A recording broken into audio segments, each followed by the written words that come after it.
नकली शिक्षक और राजस्व निरीक्षकों विरुद्ध में कार्यानुष्ठान जिलापाल को भेटिले सूचना अधिकारी कर्मी।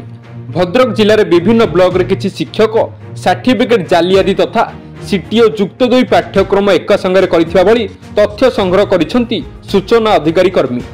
विकास तल सेही भली भद्रक जिले में किछि राजस्व निरीक्षक मध्य नकली सर्टिफिकेट चाकरी करिथिबा नै सूचना अधिकारी बल रे तथ्य संग्रह करिया परे संपृक्त विभागीय अधिकारी को जनवा पर कौन सुफल न मिलू आज जिलापाल को भेटी कार्यानुष्ठान अनुरोध कर नकली प्रमाणपत्र जरिया 11 शिक्षक 2 राजस्व निरीक्षक और 2 जन किराणी 2 जन पियन समुदाय 19 जन चाकरी करथिबा अभियोग करिसेंती सूचना अधिकारी कर्मी। जदि कौन कार्यानुष्ठान ग्रहण करा न जाए तेबे उच्च न्यायालय द्वारस्थ हेबा संगे संगे लड़ाई जारी रहिबो बोली कहिसेंती सूचना अधिकारी कर्मी विप्लव होता सूचना अधिकार अभियान भद्रक जिला संयोजक।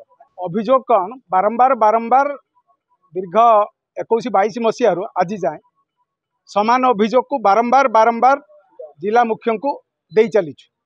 भद्रक जिले में नानादी विभाग रे नानादी जाल सर्टिफिकेट धारी डुप्लिकेट सर्टिफिकेट धारी चाकरी करिसेंती। एका समय रे डबल परीक्षा सीटी परीक्षा बीडी परीक्षा सीटी परीक्षा युक्त 2 परीक्षा बीडी परीक्षा बीए परीक्षा एका सांगरे देइचंती एवं पास करिचंती। ता सहित आरआई अमीन सब अछंती जो आरआई माने निजर सर्टिफिकेट को जालियाती करी एसएलसी जालियाती करी चाकरी करिचंती। निजर बीए सर्टिफिकेट भी जालियाती करी चाकरी पाइचंती। एही भली 19-20 जनकर लंबा तालिका आमे आगुरु अभियोग करिथिलु एवं आज भी पुणी चूड़ांत अभियोग करुचु। जिलापाल जदि ए विषय किसी पदक्षेप न नेबे आमे निश्चय आईन रे आश्रय नबु एवं सेमानंकु चाकरी बाहर करिया पर्यंत आमे खाइबा पीबा मन बंद कर देबु। ओडिशा अभियान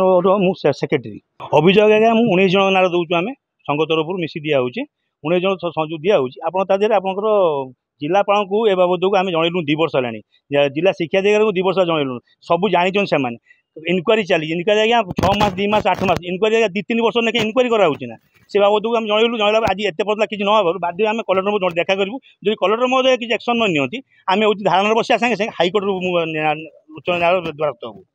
भद्रक कमल लोचन पंडा रिपोर्ट डुमाणी टीवी।